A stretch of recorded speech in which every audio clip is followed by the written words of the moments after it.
All right, hello all. We are back with a part 2 of my top productivity tips, my productivity secrets, whatever you want to call it. Remember, productivity is not overworking yourself until you're like a pencil stub that has been ground down. Productivity is doing the best thing for your future self to create the life that you want to be living, instead of kind of indulging in our natural capacity to watch Netflix and take naps is what we want to do in the moment for most of us. Because remember, if you watched many of my other videos, you know that our brain naturally wants to be lazy. It naturally wants to save energy, and that is completely normal. That is our biology. It is how we are designed. I always need to disabuse people of the notion that our biology wants us to like live our best Instagram lives and like achieve our full potential. That's not what we're made for. We're made to essentially survive and to save energy. Okay? So this is why we need these types of productivity tips, because we need to override kind of our status quo psychology to achieve great things. And this is what I do. I'm a high performance coach. I help people learn how to achieve the great things that they want to achieve and also feel great doing it. So as I mentioned in my last video, these tips kind of came out of a session I had with one of you, one of my subscribers, and she gave me some ideas of some things that might be helpful to you all. So thank you for that. You know who you are. I'm hoping you're watching. And so today we're going to talk about my second productivity tip that I think is incredibly useful, and I use it all the time. And so if you didn't see the first video, I encourage you to go watch that one. It's probably a productivity tip you've never heard before. I've literally never heard anyone talking about this, so you might kind of be surprised by it. Let me know what you think. Like, I'd love to hear if this works for you all, because it really works for me. Okay, and so with this second productivity tip, I think it's just so useful because it helps us become more tolerant to the negative emotions, to those kind of uncomfortable emotions that we often feel as we do something hard.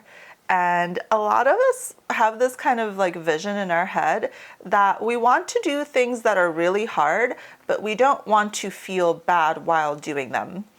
The thing is, that's not how psychology works. So you're going to feel difficult emotions as you do something hard. If you want to feel good all the time, you probably will need to just kind of stay where you are, because the brain has a natural capacity to feel a lot of fear when you take risks and when you do new things. So if you don't want to feel fear or uncomfortable emotions, then you're probably going to have to kind of stay where you are. And most of you don't want to do that. You want to grow, you want to improve, you want to do new things, right? So I just want to make sure that we all normalize these difficult emotions that we will have as we achieve our goals. And this is essentially what this technique is about. It is about normalizing the difficult emotions as we strive towards our goals. Because something that we have in our society and in our culture, I think is really corrosive to our ability to strive towards goals. And that is that oftentimes people hide how difficult it is to achieve things. And we kind of have this element in which we like to portray ourselves as seamless, as like effortless, right? And so a lot of us kind of diminish the hardships that we went through to achieve the hard things. So when the rest of us look at someone who did hard things, we think like, oh, it should be seamless. And then we kind of feel almost like a shame when for us it is not seamless. It is difficult and it's a struggle. And sometimes you want to give up. And so this technique will help you when you want to give up. And this technique is sometimes referred to as like the top 5 negative emotions. If you've watched my videos, I'm pretty sure I've spoken about this before, but maybe not. So essentially what you want to do, and you can do this right now, if you get out a piece of paper or just type it up on your computer, this can be really useful. So, okay, get a piece of paper, open your notepad app. I want you to write down the thing you want most in life. Like, what's your goal? For some people, that's a 5-year goal. For some people, that's a 1-year goal. Whatever's in your brain, like. And for a lot of us, something pops up. Like, there's something that we naturally just like really want. Like, maybe it's a dream. Maybe it's not even a goal yet. Maybe it's something you think like, I don't even know if I could achieve that. All right, write that down. Okay, so now hopefully you have it written down, and I want you to consider, what are the top 5 negative or difficult emotions that I'm willing to feel to get this dream, to get this goal? Like what price am I willing to pay here? Like what is an okay feeling to feel to have this happen in my life? And so some answers that I've heard previously is feeling fear, feeling embarrassment, feeling lonely, feeling dumb, like you kind of don't know how to do things. And so there's lots of various feelings that we could feel. Another one I've heard quite a bit is feeling anxious. And so if we knew that essentially our ticket to our dreams, our ticket to achieving our goals, is these 5 negative emotions, would we be willing to ride that train? And for most people that I've spoken to, the answer is yes. Like for a lot of you, your goal and your dream is worth these emotions, these fleeting sensations in your body that are just feelings, and you're willing to put up with them to get what you want. And that's kind of how our psychology works. We have to experience some hardship and difficult emotion to grow, to achieve things that we've never achieved before.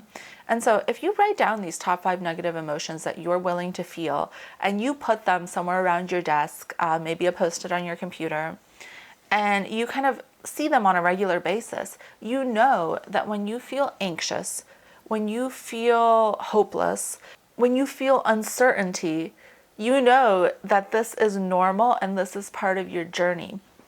Because the issue is, what a lot of us do is we make negative emotions twice as painful as they need to be. So what happens is that we have that sensation of the uncomfortable emotion, let's say self-doubt. And so we feel the self-doubt. We're like, oh, I don't know if I'll make it. Like, maybe I'm not good enough, things like that. It doesn't feel good. It feels bad, right? But at the same time, what we do is we start thinking about this difficult emotion. And this is called metacognition, thinking about thinking. And so we're thinking all these thoughts of self-doubt, and then we're like analyzing our thoughts about self-doubt. So we're like, oh, because I have self-doubt, it must mean that I am not good enough. Like, this is probably an indication that I'm not making sufficient progress towards my goal.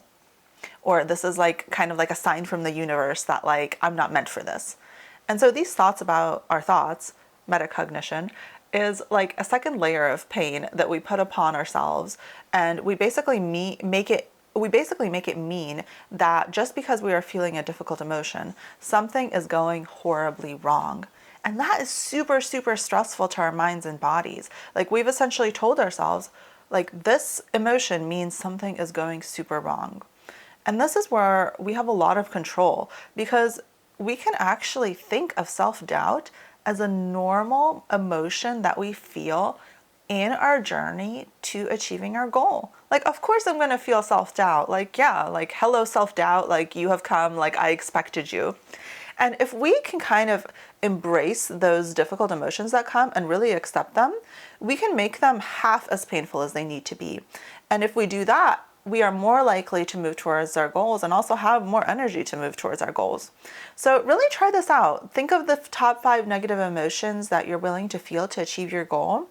Put them somewhere around where you can see. And then when they come up, you can know that this is normal. Nothing's going wrong. You expected this. You knew this was going to happen. And this is just part of your journey. It doesn't mean anything negative about you.